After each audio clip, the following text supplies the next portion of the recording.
श्रीमद् भागवत गीता संसार में सबसे पवित्र और समृद्ध पुस्तक है।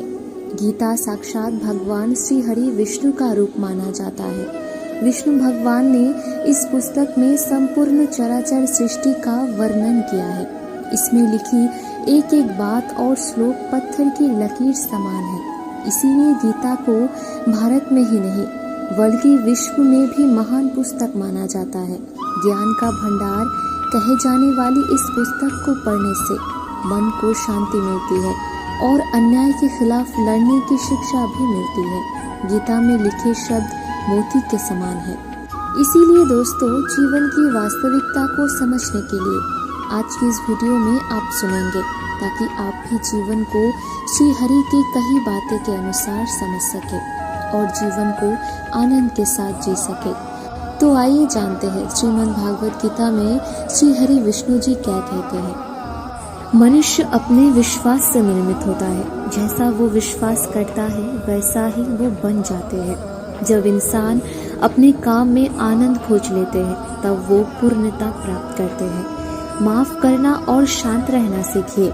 ऐसी ताकत बन जाएगी कि पहाड़ भी रास्ता देंगे। इतिहास कहता है कि कल सुख था, विज्ञान कहता है कि कल सुख होगा, लेकिन धर्म कहता है अगर मन सच्चा और दिल अच्छा हो तो हर रोज सुख होगा।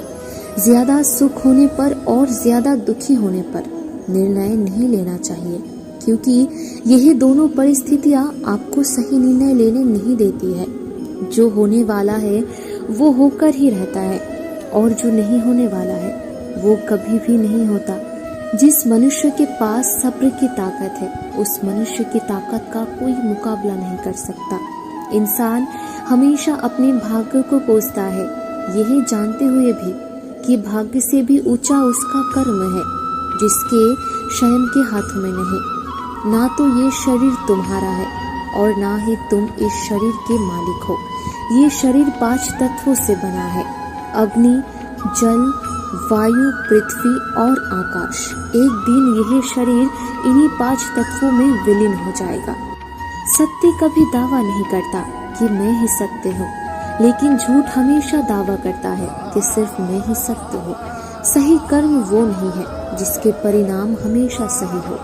आपूर्ति सही कर्म वो है जिसका उद्देश्य कभी गलत ना हो। जन्म लेने वाले के लिए मृत्यु उतनी ही निश्चित है जितना कि मृत्यु होने वाले के लिए जन्म लेना। इसीलिए जो अपरिहार्य है उस पर कभी शोक मत करो। धरती पर जिस प्रकार मौसम में बदलाव आते हैं उसी प्रकार जीवन में भी सुख दुख आता जाता रहता है। हे अर्जुन, तुम्हारा क्या गया है जो तुम रोते हो? तुम क्या लाए थे जो तुमने खो दिया? तुमने क्या पैदा किया था जो नष्ट हो गया? तुमने जो लिया यही से तो लिया, तुमने जो दिया यही पर दिया। जो आज तुम्हारा है कल किसी और का होगा, क्योंकि परिवर्तन ही इस संसार का नियम है। जब तक शरीर है तब तक कमजोरियां तो रहेगी ही, इसीलिए कमजोरियों की चिंता छोड़े और जो सही कर्म है उस पर अपना ध्यान लगाए। किसी का अच्छा ना कर सको तो बुरा भी मत करना, क्योंकि दुनिया कमजोर है लेकिन दुनिया बनाने वाला नहीं। सच्चा धर्म यही है। जिन बातों को इंसान अपने लिए अच्छा नहीं समझता उन्हें दूसरे के लिए भी प्रयोग ना करे। मन अशांत है और इसे नियंत्रित करना कठिन है, लेकिन अभ्यास से इसे वश में किया जा सकता है। मन की शांति से बढ़कर इस संसार में और कोई भी संपत्ति नहीं है। कोई भी इंसान जन्म से नहीं बल्कि अपने कर्म से महान बनते हैं। गीता में लिखा है, जब इंसान की जरूरत बदल जाती है तब इंसान की बात करने का तरीका बदल जाता है। चुप रहने से बड़ा कोई जवाब नहीं और माफ कर देने से बड़ी कोई सजा नहीं।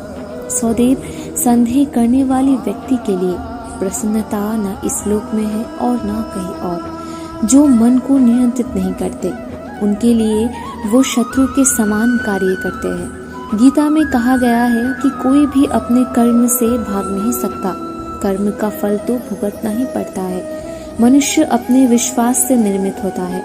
जैसा वो विश्वास करता है वैसा ही वो बन जाता है। जब इंसान अपने काम में आनंद खोज लेते हैं तब वो पूर्णता प्राप्त करते हैं। अगर तुम शंका में ही डूबे रहते हो तो तुम्हारे रिश्तों की लंका बहुत जल्द चलने वाली है। जो व्यवहार आपको दूसरों से ना पसंद हो, ऐसा व्यवहार आप दूसरे के साथ कभी ना करें। आप ही अपना मित्र और आप ही अपना शत्रु है, क्योंकि स्वयं का पतन और उद्धार दोनों आप ही निर्धारित करते हैं। याद रखना, अगर बुरे लोग सिर्फ समझने से समझ जाते तो बांसुरी बजाने वाला भी कभी महाभारत होने नहीं देता। गीता में कहा गया है, जो इंसान किसी की कमी को पूरी करता है वो सही अर्थ में महान होता है। गीता के अनुसार जिंदगी में हम कितने सही है और कितने गलत है, ये केवल दो लोग जानते हैं, एक परमात्मा और दूसरी हमारी अंतरात्मा।